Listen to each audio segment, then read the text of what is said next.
Just face it, your art sucks. It's not cohesive enough for the gram, for you, not even the public. It's best for you to find a style that you know people will like and something you know you can stick to.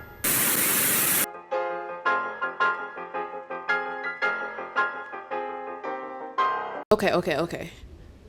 I don't know who they is, but they got to go. Lately, I've been realizing that my quest to find my own artistic style or voice has started to drain the joy out of the process. It started to feel like I was exploring less of my own potential and I was trying to go more outside of myself, chasing something external. Sometimes I put this invisible pressure on myself to do things that I think will make me successful based on my limited knowledge. And when I'm saying success, I'm using this very loosely right now. Like, it can mean so many different things. Now, while the intention is to better my craft, it can sometimes twist itself into self-doubt and rob me of enjoyment. Every brushstroke begins to feel like it has to meet up with some imagined standard. What started out as joy now begins to feel like work. For the longest time, I believed that success in the art world hinged on finding a cohesive art style and sticking to it. Consider the greats like Kehinde Wiley, Frida Kahlo, Vincent van Gogh. Their iconic styles are most often seen as keys to their success and recognition, leading many of us to believe that if we can achieve that same thing, finding a recognizable style, that us too will be able to receive recognition and in the end be rewarded for our work. But what is a cohesive art style, and does having one truly lead to success? Perhaps a cohesive style is simply about creating works that feel connected, where themes or characteristics naturally emerge over time. I found myself comparing my art to others who seem to have hit the jackpot of finding a recognizable style. Many of us have been through that, just scrolling through Instagram, social media, whatever, just to see perfectly curated portfolios from artists and wondering why our work doesn't feel as cohesive as theirs. I wonder if in striving for a defined style that we sometimes box ourselves in, limiting the freedom to evolve and explore. And I've noticed even within myself, once I've built a certain look and my audience is attracted to it, it can feel a little bit daunting or even risky to try to go outside of that. Most artists chase a style because we believe that being different will lead us to success in the industry. And it isn't wrong, technically. If I can develop a unique style, then I've made it, whatever that might mean. You know, it's easy to have that mindset, especially when many of us aren't really taught on how to get to the position we want to be within this industry. I mean, it makes sense because it's not a one-size-fits-all journey. It's something that you have to develop over time and practice and fail and, you know, just learn from. For some of us, like myself, we can choose to go to art school to refine our skills, but we sometimes forget to reach out to those that are in the position that we want to be in. We forget to ask them genuine questions about what it took for them to get where they are now. How do more experienced artists approach the idea of finding a defined style? Is their journey as focused on maintaining consistency, or do they have a different approach? With this question on my mind, I've decided to reach out to some very influential artists that I admire, hoping that their experiences will shed light on this question, as well as offer some relatable insights to those of us still trying to figure it out. One of the artist names is Chris Clark, and his work has been showcased almost everywhere. Chris is an artist that has accomplished so much in his craft, and he is about to drop some gems on y'all. His perspective is a testament to the power of experimentation and trusting the process. I asked him a couple of questions on how he was able to find his unique style/voice, and here's what he had to say. How important do you think finding a consistent art style is to your career? Yeah, see, I'm stuck again. That was definitely it. It's important in the fact that it will help you to distinguish yourself from other artists. Like, it makes you noticeable.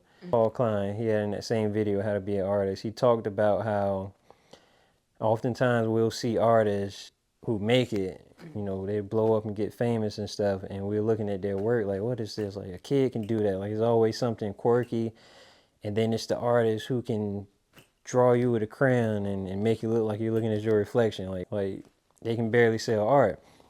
And he's like, the reason that is because everybody can do that. Like anybody can go to school and learn how to paint a portrait, learn how to paint a landscape. But that unique thing about you, like you're the only person who has that. Like, and nobody can learn how to do what I do. They can try to copy it. I guess in that sense, building a consistent style, it helps distinguish you from the millions of artists out here in the world. Like I always think, like I tell young artists sometimes, especially when they express wanting to be full-time artists, I think a lot of people don't know what it really entails to be a full-time artist. They just like the sound of it. Like it sounds good, it sounds glamorous. Like, oh, I'm gonna just sit in the studio and paint, and I'm gonna sell paintings and prints and have my work in museums, but it's not that easy.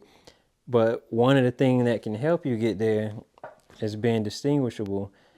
And like there's so many artists in the world. Like we can just think about Jacksonville. Why should somebody want to buy your art and put it in their on their wall in their home? Like why should somebody want to include you in the art show? And so these are questions that I even ask myself. And so I try to answer those questions in the work. Like let me try to create something that's unique to me and special to me that you can't get anywhere else. And that makes it more valuable, more rare. Like Right. and like that exclusivity, that's what people want the most. Like I want to be able to say I have something that everybody doesn't have. Like certain handbags and stuff, like they're like super expensive. Only a few people have them. How would you describe your own art style if you could?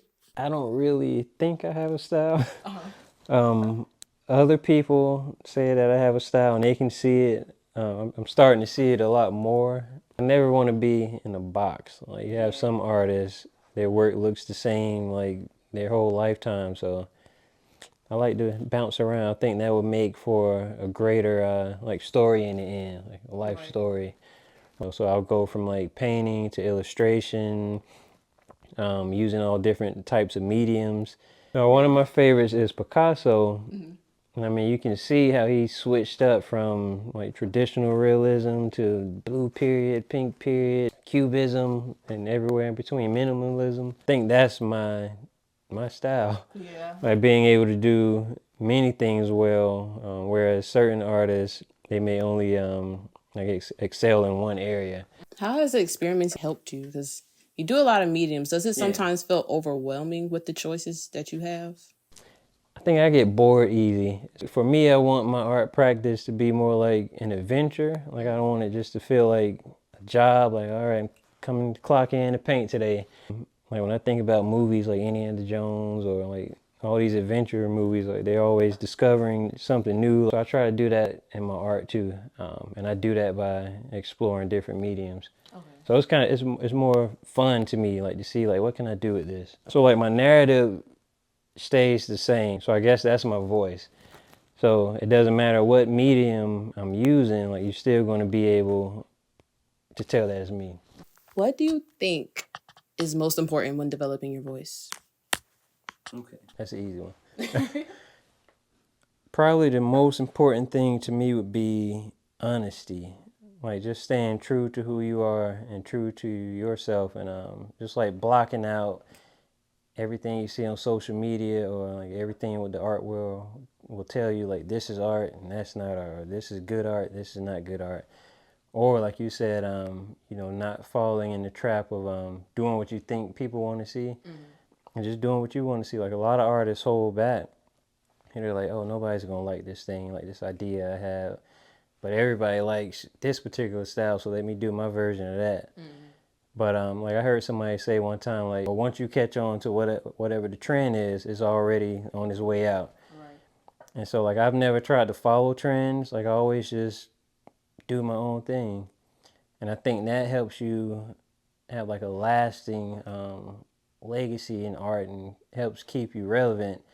Because like when that trend dies away, now you're waiting around to see what the next trend will be, rather than just being able to just create freely and like just come up with stuff on your own. I don't think there's anything wrong with being like inspired or influenced creatively as long as you can take that and make it your own. Artists think that you just sit in the studio and paint all day, but there's no inspiration in here.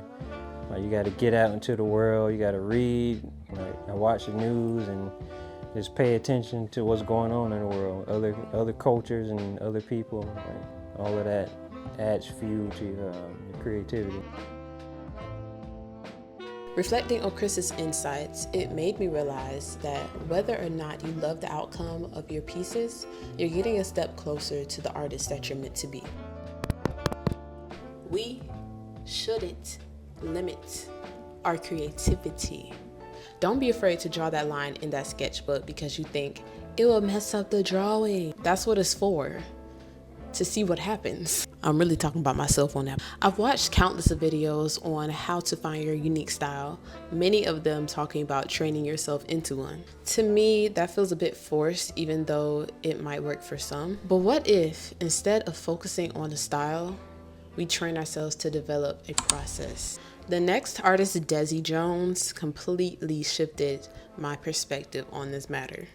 Do you think finding your style or your voice is an active process, or is it something that comes naturally? It's funny because I wrote a question for someone else. I wrote like that exact question today for somebody else. I think both for me. Best case of this for me is when it's natural. Like when, you know, every artist loves like when you just get inspired and you can just flow and float on that inspiration. Right. It like takes you throughout the duration of a whole piece or something. It ebbs and flows because there was a point in time, certain duration of months last year where I felt like I was entering this new space and all this like new natural ways of drawing. I started just speed sketching, and through speed sketching I started to see like how I like to flow and use the pen, and then I started to create these like faces in a particular way, and I just kind of developed a style, I guess, and that was natural. So in that way I think it's a natural process, but at the same time I think, at least for me, and this could be a blockage, this could be like not a great thing. Sometimes I grapple between how much of my responsibility it is to be active in the process, you know? Because part of me is just like, oh, if I'm being too active, I'm straining, I'm trying too much, it's getting in the way of the art. Like you're trying to manipulate it. So on that one hand, I'm like, okay, then I need to just fall back and like be passive. Right. But then on the other vein of that, it's like I want to grow. I want to grow into a professional artist. So I don't want to just be passive. Like I think there's a line where when you like go into the threshold of professionalizing, there is a like character of refinement that needs to be built. Like you need to be more active. You need to like apply yourself, think about it. And both of those places, sometimes I feel tension, I feel stress. Like it feels like this push and pull of me sometimes feeling like, okay, I need to do less and not think about it and just let it come. And then the other times where I'm like, no, I feel like I need to do more and not try to rely on inspiration.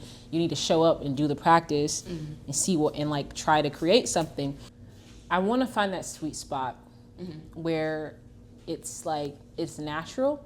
And then once you like catch what's natural, you run with it, right? You know, and expound on it. One of the things that I really have just kind of like battled is this frustration between like what my heart wants, like what I really want, and then this other side of what I feel like I'm supposed to do. Yes. And it's Let's like hit on that point right there. You know what I mean? Yes. And they fight each other, but I'm doing everything I can to make this first one win and get stronger and stronger and just like keep validating that like, no, like let go of it, let go. It's what your heart wants. So like the mind is going to keep, you know, kind of posing those questions to me, like what you should be doing. But like, I'm really trying to just build up that muscle to just know to ignore that. How do you do that? Like when it comes to you feeling like you have that silent pressure of sticking to, you know, what people are comfortable with you doing? Yeah. I think the first and the best thing you can do is just recognize it. And I don't know if you've read The Creative Act yet. It's so, I need to. Every artist has referred it to me, and I finally picked it up like a year and a half ago, by Rick Rubin. And that book literally, I could not get away from that book.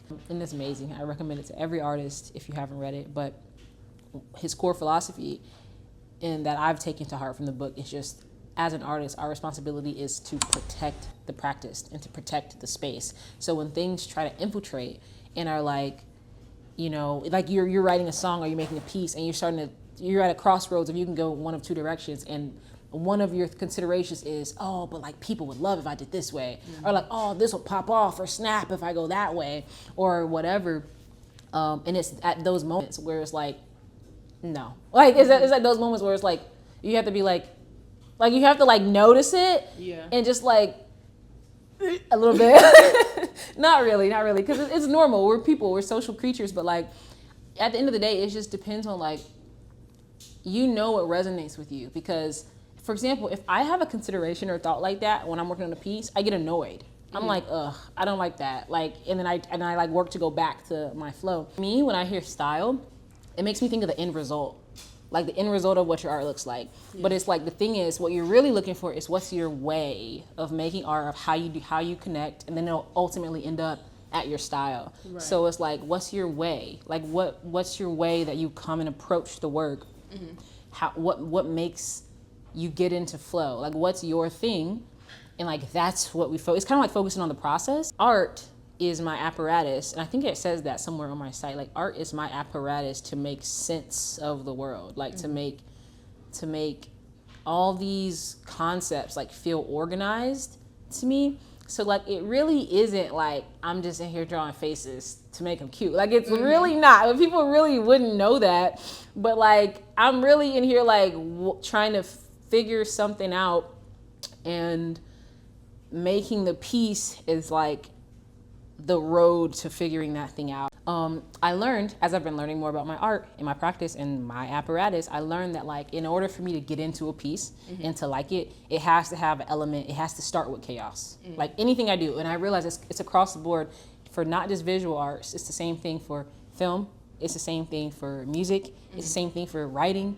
Like, if I want to write an essay, if I want to write a song, if I want to do anything, it has to start with this element of like chaos and freedom. So I need chaos. I need to feel like, at least to get started, it's like, which is completely free. Mm-hmm. And then I like to take this mess of raw materials and then etch it, sculpt it, and make something out of it. Like, so I want to start kind of crazy and then like whittle it down. Dezzy highlighted the importance of discovering what sparks your creative flow, what she referred to as finding the apparatus. This idea shifted my perspective. Could the process be more vital than the style itself? The process is what allows you to flow into your creativity and develop your voice. You can master a style, but if you lose the process, what do you have? It's what enables you to experiment, to try new things, and to create works that feel authentic. If there's a day where the creative energy just isn't there, at least the process provides some sort of steps to get back into the flow. And just like art, your process can and will evolve as you do. As long as the focus is on the apparatus, the work will follow. Now, I've said a lot and you've seen a lot, and you're probably wondering like, okay, but how can I do that? Like, what's the practical steps? I got you. I'm you. I got you. So how can one find the apparatus or the workflow that works for you?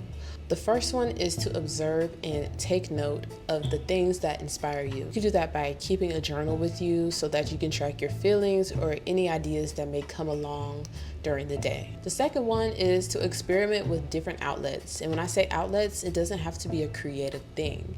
You might really enjoy biking, hiking, gardening, anything that sparks that creativity. Keep note of that. The third one is using brainstorming techniques. Some techniques that you can start using is free writing or word association or even mind mapping. All of those things you can search up on how to do, but they're really great for getting ideas out and to play around with different things that you might not have thought of the first time. Number 4, very important, find a space that can help you focus and get in the zone.